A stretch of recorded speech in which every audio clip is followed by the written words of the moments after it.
we get into the video, I wanted to share a special tool that David and I have been using for over 2 years to manage our inventory on Amazon.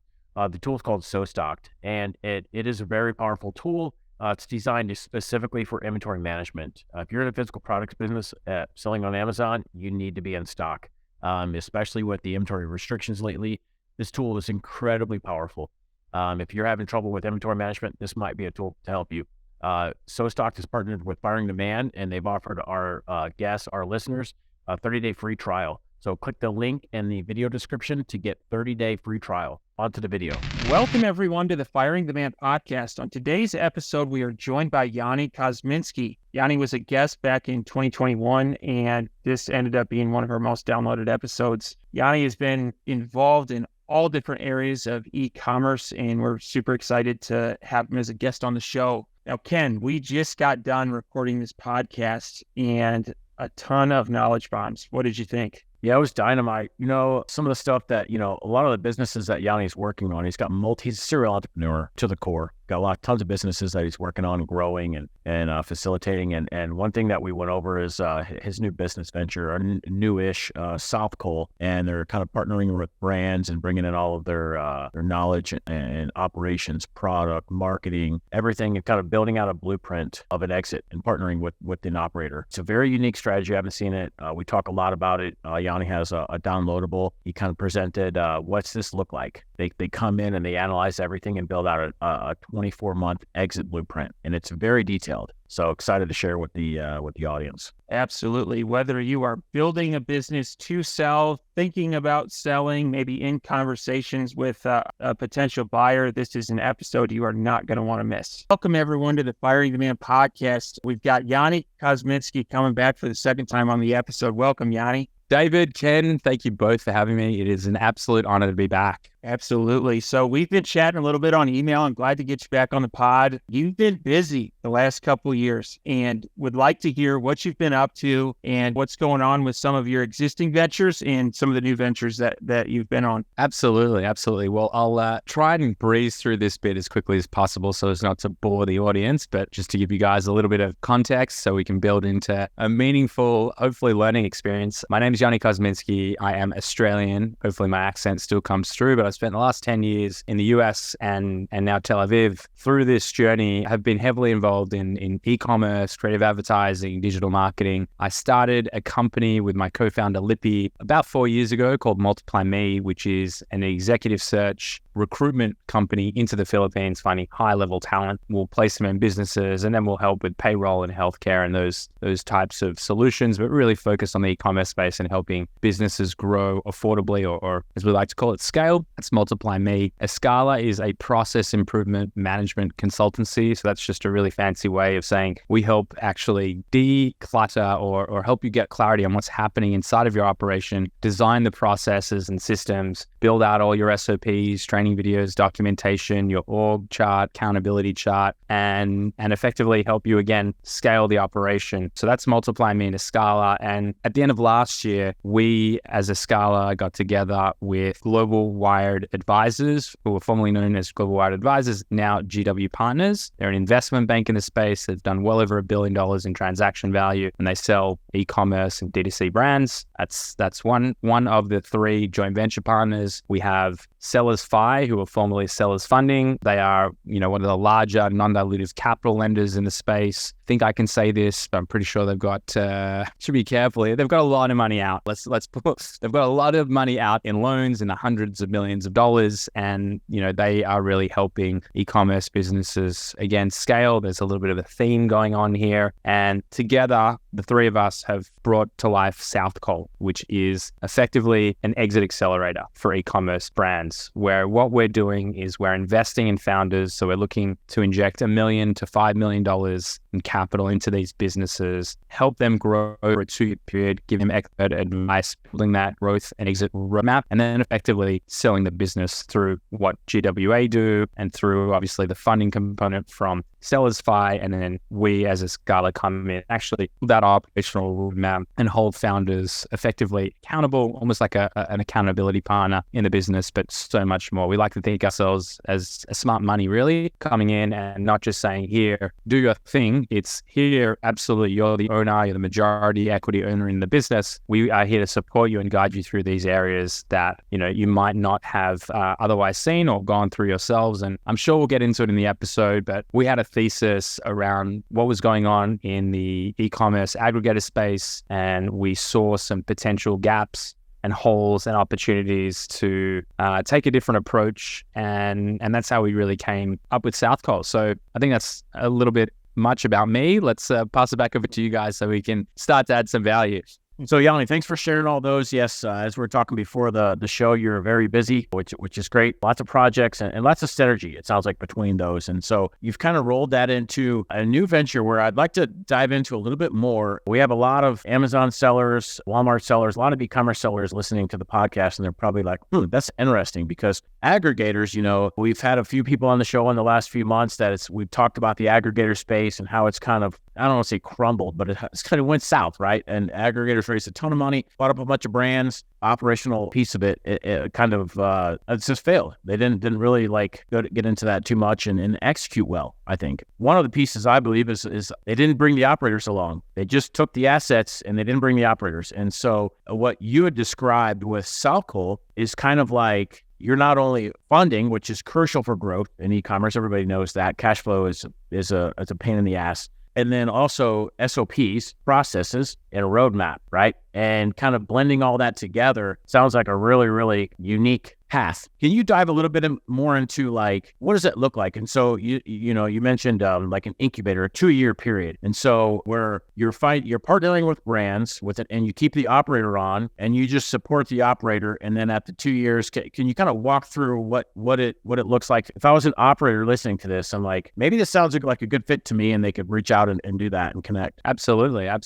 I would love to start, though, before I dive into that, to some of the points that you brushed over very, maybe not cautiously, but you brushed over around the aggregators, because I just want to share sort of part of the thesis that we had and one of the things that we witnessed, happening throughout the course of a 4-year period. And I'm going to use the example of Thrasher, just sort of talking through what we saw, what happened, where it all sits. And I think that this is the representation of what's happened to the most of the aggregators, not all of them. I think there are still some strong aggregators. There was always going to be, the cream that rose to the top, and we're able to actually make this make sense. And I believe that we will see that. We just saw SellerX and Elevate that just merged. I'm pretty sure it was the two of them. So now they're enormous. I mean, I'm sure they weren't intentionally looking to merge when they went into this, but ultimately now that's a serious, we were always going to say that consolidation. But going back to probably close to 5 years now, a little known company called Thrasher at the time started buying up Amazon FBA businesses, probably 2017, 18. I can't remember exactly when it started. And ultimately, they were buying them at, 1.2, 1.5x multiples at the start. And no one had any idea what they were doing. And it was going really well. They actually were the fastest profitable unicorn in history. It took them 18 months after they'd raised, I think, $1 billion to actually hit unicorn status and profitable unicorn status. They went on to acquire about 260 brands in total from, plus minus from what I've heard. And they grew from a team of 4 when they started to 2,000. And they did that all in the space of about 3 years. And what we actually found, I think it was late last year, they had to let go of about 20% of their workforce. There were moments when they were hiring 100 new starters in a week. And we're a process improvement management consultancy. All we do all day is deploy our management consultants into businesses and look to scale them. And for us, we were just sitting saying, it can't be going all to plan. It's not feasible. Like, we grew from 4 to 120 in a couple of years, and we have a process improvement consultancy as one of our businesses. And even for us, it was breaking. And so I think what we saw and what we realized is that, to your point and where you sort of started off here, is that you have these incredibly passionate, hungry, motivated operators that have fallen in love with the idea of a product they wanted to bring to market, which is the typical story. rain, hail, or shine, doesn't matter if it's 3 a.m. in the morning, you are getting up. And if your listing is suppressed, your store goes down, like you will literally go through hell and high water to make sure that that's up. When you switch that up for, a Wharton, Princeton, MBA, goes out drinking on the weekend and sees the store go down on a Friday night, that's legal's problem on Monday or Tuesday, because maybe I took a sick day Monday because I went too hard over the weekend. So I think that was probably, that was one of the gaps that was missed inside of it, that it's not just a bunch of spreadsheets and numbers, but in reality, it's about the nitty gritty operators. And to take it from that and to professionalize it, it takes time. And, I've had loads of conversations with a lot of people about the current state of the market in the last 12 months and the challenges that exist. And, it's not been a kind market. We've been talking about recession, no recession, all this stuff for a while now, and it's been challenging. So I think all of these things have laddered up. Coming back to the question now, and I just think it's a really important insight into like why we even thought of this idea and why we brought it to market and why we felt that it was really important that someone plugged this hole, and why obviously we thought that we were the right fit is because for a lot of these founders, especially ones that maybe haven't gone through an exit before, you were always pitted against the aggregator or the acquirer. I would say for anyone, go and work with an investment bank or a broker if you're going to sell your business. You wouldn't sell your house without a realtor who has that experience. I wouldn't sell my business without one. I think that's a really high value step when you're making such big decisions about your future, your financial security and all of that. But coming back to it, we wanted to keep founders in play. We understood that they were the highest value commodity that lived inside of the business. And what we were looking to do is to actually accelerate that and say, we have this brilliant founder who loves their product, is really good at a couple of things, usually product development, sourcing the products, feeling for the material, the touch, the evolution of the brand, all the things that most founders, honestly, are really passionate about, the things that they want to do more and more of. And so our idea was, let's help them professionalize. Let's come in, let's document all their processes. Let's actually outsource to third parties like agencies and 3PLs and logistics providers and all the best professionals in the space. Let's actually invest in them with the money that we're putting into the business, or rather have them do it and guide them and let them be freed up to focus on the things that are actually going to increase that multiple. And so that's the logic behind South Cole and how it actually operates and how we approach it. Like the model is this, I'll say as well, like just to be totally candid here, we're only really starting to talk to brands that are at about 4 million in revenue at a minimum and operating at about a 20% margin for us. And I think this is really important for people to note as well. If you're the investment bank or the broker, the amount of work that you're going to ultimately end up doing for a $50 million business and a $5 million business is going to be more or less the same, just from the preparation of the marketing docs and how they're actually going to bring it to market and all these things. And so for us, we're here to double, triple, quadruple the business. That's why we're looking to be selective in who we invest in. But there has to be sort of if we're doubling, tripling, quadrupling $1 million business and the multiples aren't super favorable today, we feel like they're going to shift in the coming year or two, which is great. But ultimately, it's got to make sense for everyone, and we're only rewarded for upside impact. So let's start there. So what we're doing is we're obviously assessing the brand. We're looking to understand, is the founder made of the right stuff? And what I mean by that, and this is the huge difference between sort of a process that you would typically go through if you had sold to an aggregator or an investor or a strategic or PE firm, maybe a little bit more closely aligned with a PE or a strategic, because they often bring the team in and have them operate for the coming years or potentially remain and stay in play. But with the aggregators, it was, let's buy the business, let's get you the money in 30 days and see you later. We'll ask you questions if we had them, but we're not really interested. What we're looking to do is we're saying we're getting married for the next 2 years, till exit do us part. And we are committed to investing in you. But if you believe that you have all of the answers and that just give me the money and off I go and, thank you very much, it's probably not the right fit. Because what we're trying to do is we're trying to say, we can actually help you if you listen. You still make all the decisions. You are still the majority owner of your business. You are in control, but we're looking for a partner, essentially. So we'll go through the diligence process. We'll look to truly understand what is happening from their perspective. What is the upside potential of this brand? And what are the things that we need to do? So we're looking for people to come and say, I have an idea. I have a direction. I understand where it's going. I don't have all the answers, but I'm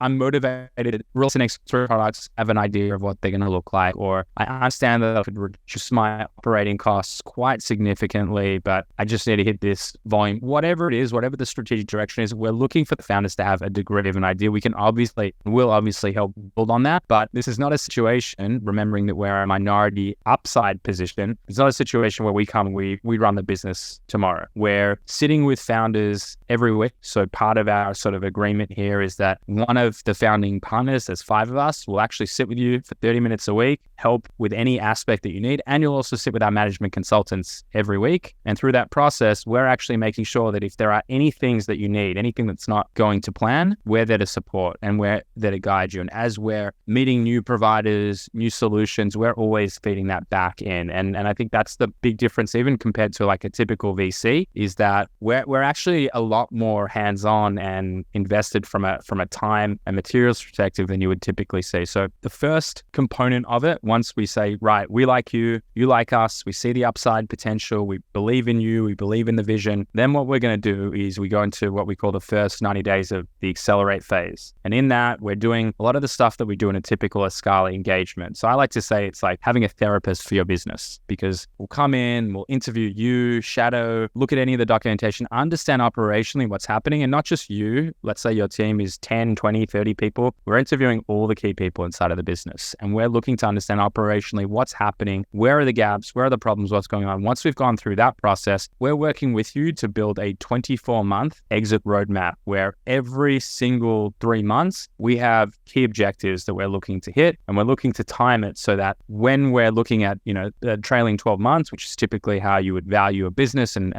how you would sell it, we're looking to front load a lot of the work so that we're really intentional about what it's going to look like. Fortunately, we have a great investment bank attached to us, and I think they have some pretty interesting ways to maybe look at the forward 12-month revenue and not the trailing 12, but that's a conversation for another day and a later stage, probably a little bit above my pay grade as well. But ultimately, we go through that process. We're holding your hand every step of the way. We're getting you the access to the capital, and we'll package up the business, start a whisper campaign. I think one of the great value adds here is when we get to work with someone for an extended period of time and not just, put a bit of lipstick on a pig and say, here you go 3 months later or 2 months later and try and sell an asset. Ultimately, we're letting people know like, hey, we've got this brand, we invested at $3.5 million. It's doing 10 now. We're not even 2 years in. Like, would this be of interest to you? So we'll actually market the brand. Obviously, GW partners have thousands of connections into the PE and strategic space. And, they know the 80 odd aggregators that exist and the ones, that's a lot fewer that are still buying at the minute.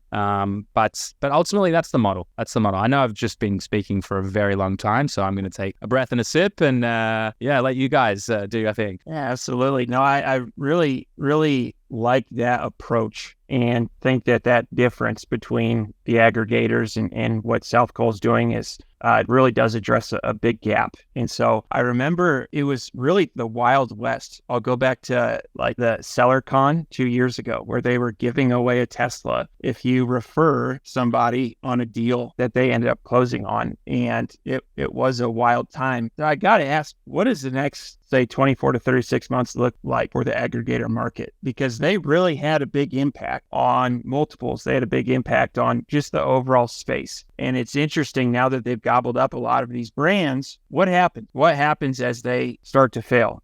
What are your thoughts there? Yeah, I'm sitting here smirking because, I remember that gimmick about the Tesla they were giving away. The joke's on whoever took the Tesla, because the referral agreements they typically have might see you make $500,000 on a transaction big enough. So you take the car or, buying a house. Come on. But it worked. They got in a lot of trouble for that stunt because they did it. They were like soliciting at Prosper and they weren't actually sponsoring. It was like a whole thing. It was a whole thing, but very different time. Very, very different time. I remember going to one of Thrasier's parties where I think they invested about $1,000 a head, and it was like a 1,200 person event or something like it was just crazy. It was insane. And even going back to Prosper this year, very, very different feel to how it felt then. There were still events, there were still parties. It was more on the agency and service provider side that was sponsoring it, and that and Carbon 6. And just interesting reflection thinking back from, not that long ago to where we sit today. But in terms of the next 24 or 36 months, when we talk about aggregators, I mean, I'd be lying if I said I have all the answers. I'd be putting bets down on things if I was so sure of myself. But I would say just in general, I mean, anyone who's telling you that, and I speak with Jason and Chris of GW Partners all the time, it's a bad market. It's a buyer's market right now.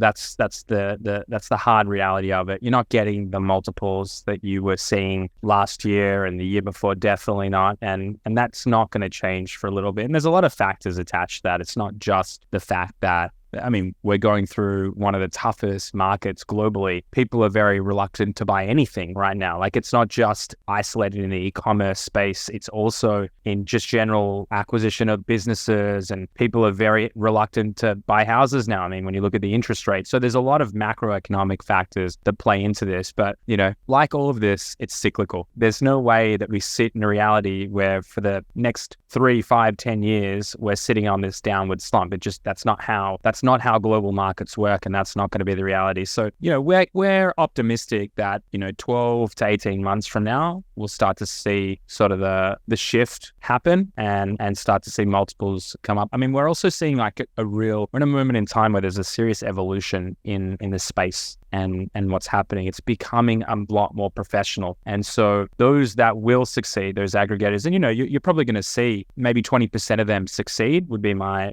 bet. It's going to happen. There are some really slick operators. I'm fortunate to know that, we work with a lot of aggregators. So I've seen a lot of the CEOs, a lot of the heavy operators, and, I'm very, very impressed by a lot of the ones that I come in contact with. So these are not foolish people. These are people who have a clear idea and have track records. So let's just start there. So I'm confident that, a handful of these aggregators are going to get it right. And I think that's where it starts to heat up again, where you start to see this consolidation, talking about SellerX and Elevate coming together now. Like, that's a formidable force when it comes to the number of brands that they're managing, and if they can get that operation right. And the German dudes, SellerX guys, like, mate, they're slick. I can tell you, they are slick operators. I believe that it will shift. There's no way I would be getting involved in a business like South Cole. We didn't believe that, multiples would go to something that made a lot more sense. What I will say though is, for brands that are starting to hit 10 million in revenue and 2.5 in EBITDA, once you start to get some real size attached to you, the whole landscape changes. Like, one, in general, it's a fact, multiples go up as the business increases. And so if you can get it to a $10+ million position and you have the profitability built in, a strategic or a PE buyer is going to buy you for, a broad number of reasons. Like, for example, you could have a situation where you have a really strong Amazon and e-commerce presence, and we have a situation where a retailer who has none of that expertise looks to acquire you and then go the other way and starts to actually flog it online. I mean, it's interesting to see. I think I read about it just yesterday. Bed Bath & Beyond was acquired by Overstock.com for something like 21 million. And that's a really interesting play. They're rebranding as Bed Bath & Beyond and getting rid of the Overstock.com and leveraging those assets. So they've gone from e-commerce to now having a physical presence. And I think you'll see a lot go the other way, right? So my point in all of this is that growth and building and growing through this time is what is going to make a whole lot of sense. And if you can get to a meaningful number, all of these things sort of start to fade away and become a lot more irrelevant and concerning. The real challenge, though, for sellers in the current state in the market and just in general, it's a very different journey from 0 to a million to 5 to 10 and 10 and beyond. And so it's about really understanding, how do I actually get there? How do I actually take those incremental steps to take it to a meaningful number, to make it make sense from, a life-changing exit and that FU money that we're all looking for, right? So That's South goal. That's the point in all of it. When I started saying about the $4 million position, we're not trying to sell a brand under $10 million, right? And if we're taking a 20% stake in the business, it's got to be a real number for it to make sense to us to invest 2 years worth of sweat equity into the business. We're paying for GW partners' time throughout that journey. It comes off in the equity piece on the exit upon the success. You're not paying for a Scala for years worth of consulting work and going through that process. Candidly, you are paying a very interest-only debt component for the funding. That was the only way that we could work it in the current state. So it's a 2-year interest-only loan where the idea is that we sell the brand before it amortizes, and ultimately the founders got some access to some very, relatively cheap cash. Excellent. So a couple follow-up questions. One is it's David and my job to extract all the information we can from you, Yanni, to share with all the audience. And so as you're sharing this wealth of knowledge, Softco sounds amazing. I think you guys, I think you guys have a blueprint for success. Now, to dive into that a little bit more, especially the FBA space, over the last 6 to 12 months, 18 months, we're seeing a lot of margin compression come into the market. We're seeing what we call the COVID hangover for sales, kind of like sales are soft. We're seeing all of these issues come in. And so as you guys are looking at brands to partnering with the brands, can you share with the audience maybe the top, 2 or 3 things, 3 to 5 things that you guys are focusing on while you're developing that plan, that 2-year exit plan, saying, okay, hey guys, we see this, we can improve here, we can improve here, we can improve here. Let's build out this plan. And these are the things that we're going to go after. Can you share with the audience some of those things that you guys are working on? Absolutely. Tell me, because it would take me a second to pull it up, but what I would pull up and share with you guys is how we actually build at a very high level the exit roadmap. Thanks everyone for tuning in to this week's podcast. We had an awesome conversation with Yanni, and we could not stop at the 30-minute mark. And so we are going to do a part 2 of this episode next week. Thanks everyone for tuning in, and we'll see you then. Thanks for watching this video. If you got some value out of this, would you please hit the like and subscribe button? This is a free way to support the show, and it really helps us build our audience.